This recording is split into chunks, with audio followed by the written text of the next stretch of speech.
So on Wednesday night, Austin FC played the Portland Timbers for the fifth time in club history, and the question was this: was Austin FC going to perform the same way as they did when they beat LAFC on Friday and do the same performance against the Timbers on Wednesday?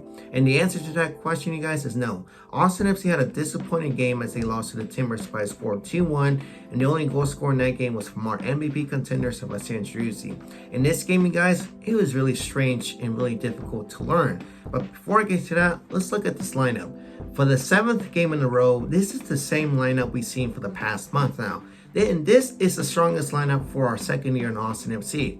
I thought some players would get some resting time after a great performance to LAFC, but I guess Josh Wolf wanted to see how we would act with the same players and see how the post-LAFC syndrome would be against the Timbers. I thought we would see Keller over Cascante or Gabrielsen. Hector Jimenez was back from his groin injury, but putting him over Nick Lima would have been too soon, so that's kind of reasonable. Valencia with Danny Pereira. Danny Pereira had a great game against LAFC, but he was the main source in the 6th. Our front three, Finley, Urruti, and Fagundes. Finley had a great game against the Timbers. He switched. What's so strange is that he changed from the right wing to the left wing role, like right wing for the first 30 minutes and the left wing spot in the last 10 minutes. And it was really strange to see that. If we would have won the game, Ethan Finley would have been the key source of our victory, main player. But this was the strongest lineup again. I really love this lineup, but in this game, I wouldn't mind to see some players on the bench and get our substitution players some time on the field. But in general, you guys, this was a really, really strange game to watch. Because Austin FC in the first 15 minutes, they looked so aggressive to get a goal, but those missed chances cost us the game. Like, for example, Finley and Alex Swing's chances at a goal, they would have made it a difference if we would have won. If we would have not lost the game, those 2 goals would have get us the game. But no, first 15 minutes, Austin FC again looked so aggressive, looked so dominant.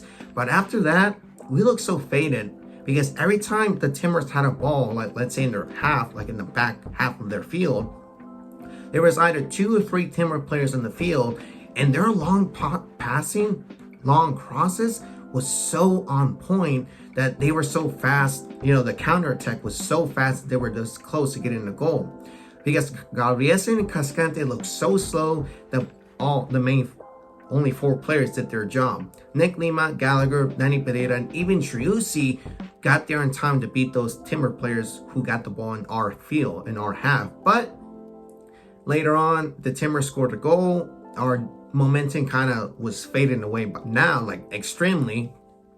Then again, seeing Ethan Finley change to one spot to the other was really interesting. That was a good performance from Ethan Finley, I'm not gonna lie.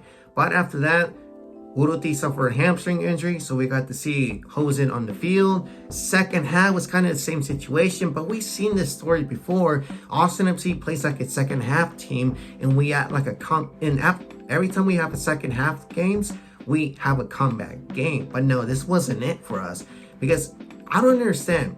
When Austin FC plays a good game, after a few days later, we still act like the different Austin FC. We struggle in our defense. We rely on one player, and that's Driussi. We don't find some momentum later, like in the last 20 to 30 minutes of the game, and the list goes on. And we got to see Emiliano Rigoni. Some are saying Rigoni had a bad game. What do you expect from him? Rigoni on this game, it was decent, I'm not gonna lie. We got to see some moments for him, like his crucial and dangerous left foot that people were saying, and his crossing was decent. It needed some more touch. Like, it needed to finish like that, the touch. But it was too much. It was rushed.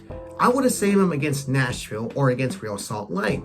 But I guess we want to see him, and he had a decent game. Sure, he had a bad game, but you're not going to expect him to score a hat trick in his first debut. But after that, the Timbers scored their second goal. Now our momentum was gone, but we were still hungry for a goal. I believe it was Ring or Finley who assisted Driussi's goal. Driussi scored his 20th goal of the season, making him now first place, and now is the first Austin FC player to score 20 goals in one season. And after that, we were just done. We lost the game to the Timbers because the Timbers now got a decent playoff spot. But if we would have won this game, we would have made the playoffs in our first time, in our second year, but first time in club history. But other than that, you guys, I know it's too rushed. I know it's too much to understand, but Austin FC got a 2-1 loss to the Timbers. I thought we were going to get a decent win out of this after a good performance against LAFC. What would happen, the post-LAFC syndrome would have been a win or a loss, but sadly it was a loss to the Timbers.